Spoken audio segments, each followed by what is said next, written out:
안녕하세요. 하루 필수 말씀 충전 하필 큐티 조종환입니다.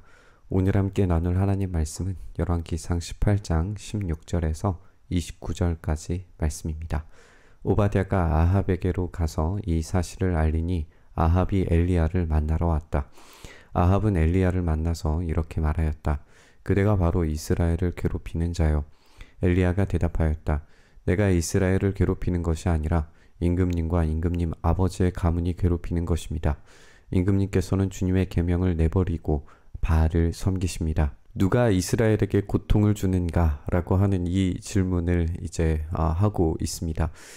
고통이라고 번역되는 이 단어는 불순종으로 말미암은 재앙이라고 하는 사전적인 의미를 담고 있어요. 이 단어를 아합이 엘리야에게 사용했다는 것은 엘리야가 어떤 종류의 불순종으로 말미암아서 재앙을 가지고 오고 있다라고 인식했다는 거예요. 그렇다면 아합은 완전히 바알 숭배자로서 엘리야를 대하고 있다는 말이 됩니다. 이스라엘은 바알의 나라가 되어버렸고 바알을 반대하는 엘리야가 이스라엘을 고통스럽게 만드는 중이라는 거죠. 엘리야는 바로 그 정확히 반대로 그 의미를 되돌려줍니다. 이스라엘을 괴롭히는 것은 아합의 가문입니다. 아합의 가문이 하나님의 명령에 불순종함으로써 생겨난 고통이라는 거예요.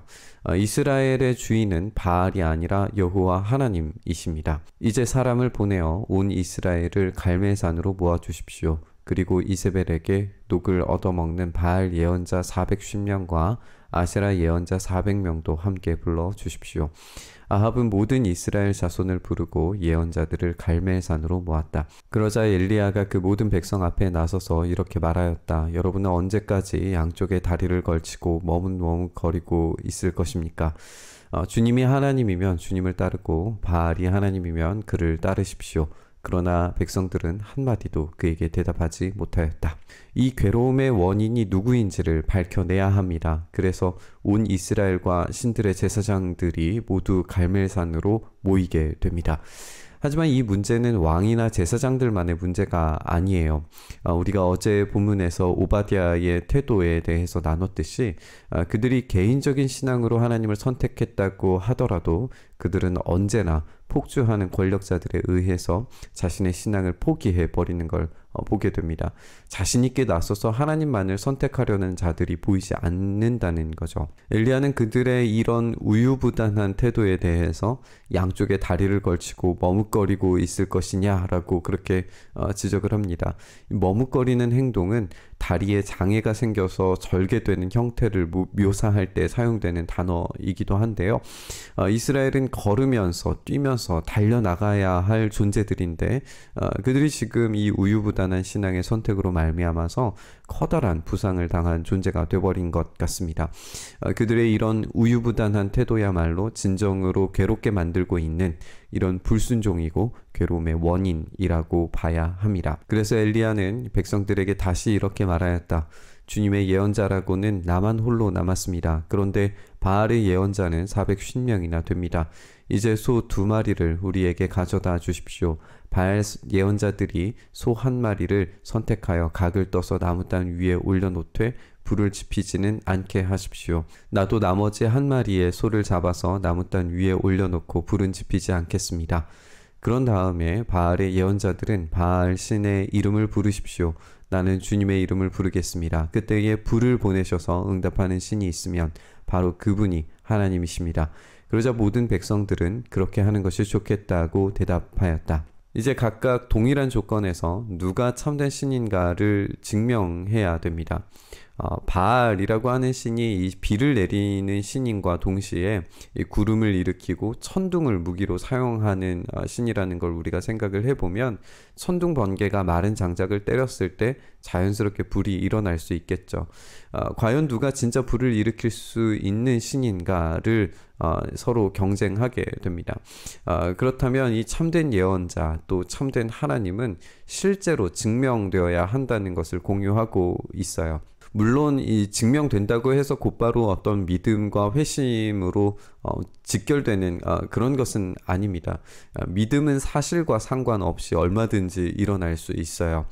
왜곡된 인간의 지성은 사실을 왜곡해서 자신이 만들어낸 믿음을 믿어버릴 수도 있습니다. 이스라엘은 진정으로 하나님을 믿을 준비가 되어 있는 것으로 보이지 않습니다. 다만 하나님께서 그들에게 자신을 증명하실 뿐인 거죠. 하나님의 임재는 하나님의 약속과 이 신실하심에 대해서 진실임을 스스로 증명하실 겁니다. 엘리야가 바알의 예언자들에게 말하였다. 당신들은 수가 많으니 먼저 시작하시오. 소 한 마리를 골라놓고 당신들의 신의 이름을 부르시오. 그러나 불은 지피지 마시오. 그들은 가져온 소 한 마리를 골라서 준비하여 놓은 뒤에 아침부터 한낮이 될 때까지 바알은 응답해 주십시오 하면서 부르짖었다. 그러나 응답은커녕 아무런 소리도 없었다. 바알의 예언자들은 제단 주위를 돌면서 춤을 추었다. 이 본문의 신랄한 지점은 바알의 예언자들이 제단 주위를 돌면서 춤을 추는 장면입니다. 왜냐하면 여기에서 춤을 추다 라고 하는 단어가 아까 다리를 절게 되다, 머뭇거리다 라고 하는 뜻을 가졌던 그 단어와 동일한 단어로 되어져 있어요. 엘리야가 이스라엘 백성들을 향해서 신랄하게 비판하면서 우유부단한 모습을 지적했을 때에 사용되었던 그 모습이 오늘 이 바알 예언자들이 예배드리는 모습과 똑같아 보인다는 겁니다. 이로써 이스라엘의 우유부단한 모습의 문제는 더 선명해집니다.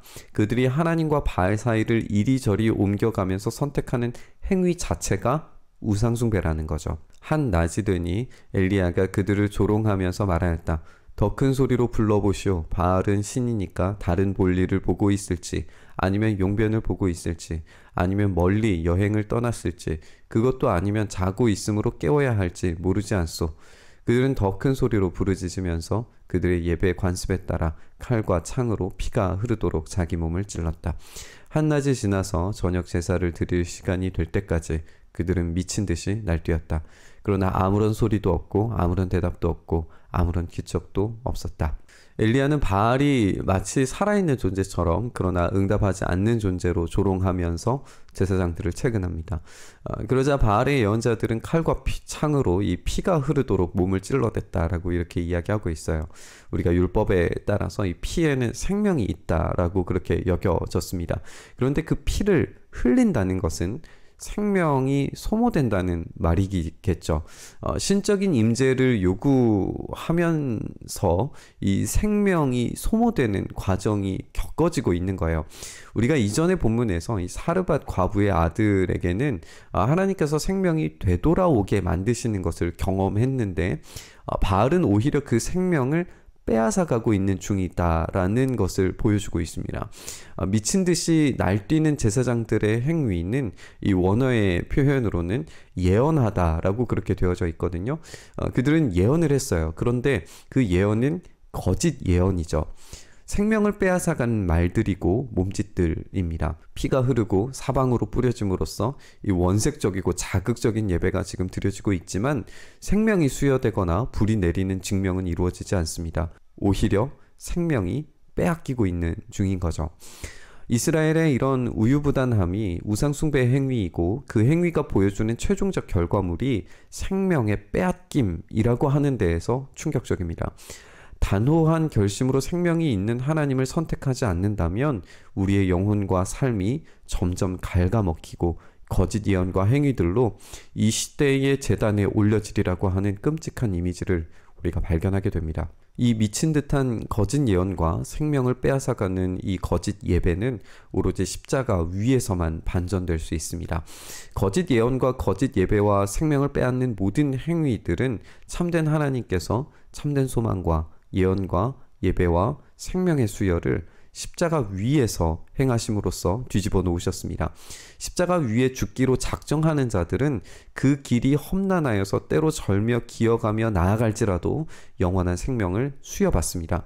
그리고 십자가의 길은 그 걷는 자들은 결코 어떤 것도 영원한 생명을 빼앗길 수 없습니다.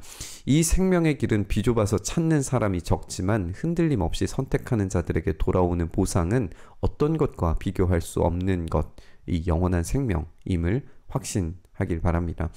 이 믿음을 가지고 이 우유부단한 삶의 선택들을 청산하고 오직 예수 그리스도 그 십자가의 길을 선택하시길 바랍니다. 그 결단으로 우리가 나아갔을 때에 생명의 빼앗김이 아니라 오히려 생명을 얻음과 영원한 생명 가운데 살아가는 그 기쁨과 소망을 누리게 될 줄 믿습니다. 그 반전된 길, 그 십자가만을 선택하기를 결단하시면서 우리 묵상의 자리로 나아가시죠. 주님, 그렇게 우리가 십자가만을 선택하기를 소망합니다. 그 위에만 생명이 있는 줄 믿습니다. 이 시대의 예배들은 끊임없이 우리로 하여금 생명을 빼앗기게 만들고 우리를 착취하지만 십자가만은 우리가 기어가며 절며 그렇게 나아가는 것 같아도 그 안에서 생명을 수여하신다라고 하는 사실을 우리가 굳게 붙잡으며 나아갑니다. 이 속에서 온전한 위로와 소망과 미래의 예언이 완성됨을 우리가 믿습니다. 이 길을 선택하며 나아가는 우리에게 더욱 잘 뛰어 나아갈 수 있는 힘과 능력 더하여 주시옵소서. 그 일 행하시길 소망하며 우리 주님 예수님 이름으로 기도드리옵나이다. 아멘.